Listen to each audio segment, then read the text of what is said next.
जी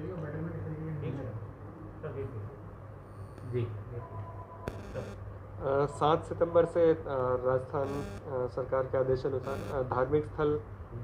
खोले जाएंगे, जिसके लिए प्रिकॉशंस कोविड का प्रसार न फैले इसके लिए जो रखनी है उसके लिए कल दौरा भी किए गए थे। यहाँ दरगाह का आज बैठक भी रखी गई थी। खासकर प्रिकॉशन जो बाहर से लोग आएंगे धार्मिक स्थलों पर, उनके लिए है कि किसी भी तरह का चढ़ावा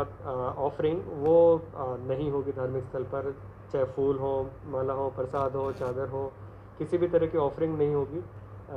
तो कृपया करके उसको ध्यान में रखते हुए ही विज़िट करें। आसपास भी अगर कोई ऑफरिंग की दुकान है उसको भी फिर हमें बंद कराना पड़ेगा। किसी भी धार्मिक स्थल पे वहाँ पर थर्मल स्क्रीनिंग और हैंड सैनिटाइजेशन इसकी व्यवस्था उनको स्थल वालों को रखनी पड़ेगी, एक अनिवार्य शर्त है। और अंदर सोशल डिस्टेंसिंग रखते हुए उनको वहाँ पे विज़िट करानी होगी जो भी लोग आएंगे। तो इन्हीं प्रिकॉशंस के साथ 7 सितंबर से धार्मिक स्थल अजमेर में भी खुलेंगे। और हम भी ये इंश्योर करेंगे कि जो भी टेंपल के या फिर दरगाह के जो भी लोग हैं अंदर के, वो इस व्यवस्था को पूरा मैनेज करके रखें ताकि कोविड का संक्रमण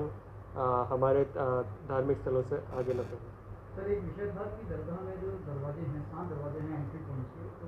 ये मांग थी कि तमाम दरवाज़ों को खोला जाए, उस पर कोई निर्णय हो पाया? हाँ, एक दरवाज़ा अगर खुलता है तो उसमें भीड़ ज़्यादा रहती है, तो हमारा मकसद ये रहेगा कि गैदरिंग ज़्यादा ना हो, इसलिए ज़्यादा दरवाजे खोले जाएंगे। Thank you. को जो दरगाह खोलने के लिए, दरगाह शरीफ और जितने भी धार्मिक स्थल हैं उनको खोलने के लिए जो सरकारी गाइडलाइन आई है, उसको लेकर के आज कलेक्टर साहब ने यहाँ पर दरगाह से जुड़े हुए सभी लोगों को बुला करके एक मीटिंग ली। मीटिंग में उस गाइडलाइन को लेकर के बहुत सारी बातें ऐसी हैं कि उस गाइडलाइन को चलते हुए अगर हम दरगाह को खोलते हैं और उसके ऊपर वैसा ही अमल करते हैं तो जो आने वाले ज़ायरीन हैं उनका कोई मकसद ही नहीं रह जाता है। चूँकि उसमें ख़ास बात ये रखी गई है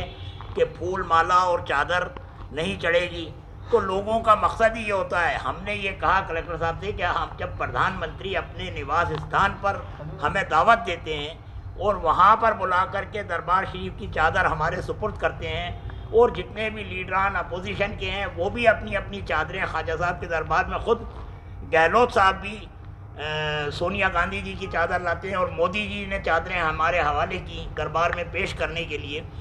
तो लोगों का ये, ज़ायरीन का भी ये है कि जब आप तो वहाँ से चादरें बेचते हैं और जो ज़ायरीन यहाँ पर बड़ी अक़ीदत और मोहब्बत और आस्था के साथ में अपने घर से ये नियत करके चलते हैं कि हम दरगाह में जा कर के हमारी श्रद्धा के फूल पेश करेंगे, चादर पेश करेंगे, अगर वो ही उसकी मनादी अगर होगी तो उनकी आस्था कैसे पूरी होगी, उनकी आस्था को ठेस पहुंचेगा। लिहाजा हमने कलेक्टर साहब के माध्यम से सरकार के सामने ये प्रस्ताव रखा है कि आप इस गाइडलाइन के अंदर थोड़ी सी तब्दीली करें, थोड़ी नरमी लेकर के आएँ, ताकि जो आने वाले ज़ायरीन हैं उनका मकसद पूरा हो। एक बात, और दूसरी बात ये है कि जो अभी दरगाह के अंदर 1 नंबर गेट खुला हुआ है, जब दरगाह खुलने का ऐलान होगा, चूँकि हज़ारों लोग जो है टेलीफोन के ज़रिए रोज़ाना खुद्दाम हज़रात के पास भी फ़ोन करते हैं कब खुल रही है, तो दरगाह खुलते ही जो क्राउड आएगा, तो हम ये चाहते हैं कि दरगाह के जितने दूसरे गेट हैं वो भी खोले जाएं, ताकि एक गेट के ऊपर क्राउड नहीं हो और गैदरिंग ना हो। क्योंकि कोविड-19 का मकसद ही ये है कि गैदरिंग को कम करना है, लोग एक जगह जमा ना हो। तो हमारा कहना यह है कि दरगाह के सब गेट खुलें, और जिस तरह से 1 नंबर गेट पे ज़ाब्ता लगा हुआ है दूसरे गेटों पर भी लगाएं, और उसमें जो भी नियमित करें कि किस तरीके से छोड़ना है, किस तरह से ज़ायरीन जाएंगे, कैसे निकलेंगे, उसको सुचारू रूप से करने में हमारी ये बात हुई है कि हम अंजुमन, खुद्दाम हज़रात, दरगाह कमेटी, दोनों अंजुमनें, दरगाह दीवान, हम सब मिलकर के, और प्रशासन, हम सब मिलकर के एक टीम बनाएं, जिससे कि दरगाह शरीफ खोलने के लिए ज़ायरीन की आमद और रफ्त को किस तरीके से सुचारू रूप से चलाया जा सके, कि गवर्नमेंट की गाइडलाइन की भी पालना हो जाए, और जो लोग आने वाले हैं उनकी आस्था को भी ठेस नहीं पहुँचे। और जितने व्यापारी हैं जो जिनकी रोज़ी रोटी आज 170 दिन हो गए, तमाम, सिर्फ खुद्दाम हज़रात की बात नहीं है, खुद्दाम हज़रात के तो 2000 परिवार हैं, उसके अलावा 20,000 परिवार ऐसे हैं जो दरगाह से जुड़े हुए हैं। हम ये चाहते हैं कि जब दरगाह खुले तो जितने भी लोग अफेक्टेड हैं, एक भी परिवार ऐसा नहीं रहना चाहिए कि दरगाह खुलने के बाद भी उसकी रोज़ी रोटी बंद रहे। हम ये चाहते हैं दरगाह खुलने का फैज़ सबको पहुंचना चाहिए, ज़ायरीन भी यहाँ पर आएँ, उनकी भी आस्था पूरी हो और उनकी ज़ियारत हो, और जो यहाँ से मुतल्लिक़ीन हैं उनके भी जो रुके हुए काम हैं वो सब चलें, और जितने व्यापारी हैं उनकी भी रोज़ी रोटी खुल जाए। हमारा मकसद ये है, और हमने ये बात कलेक्टर साहब के ज़रिए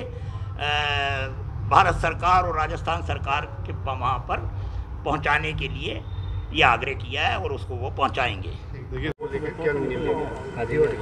देखिए, कल जो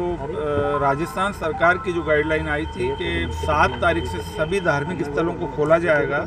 उसके क्रम में अजमेर जो ख्वाजा साहब की जो दरगाह है उसको भी खुलना है। तो हमने कल एक पहले से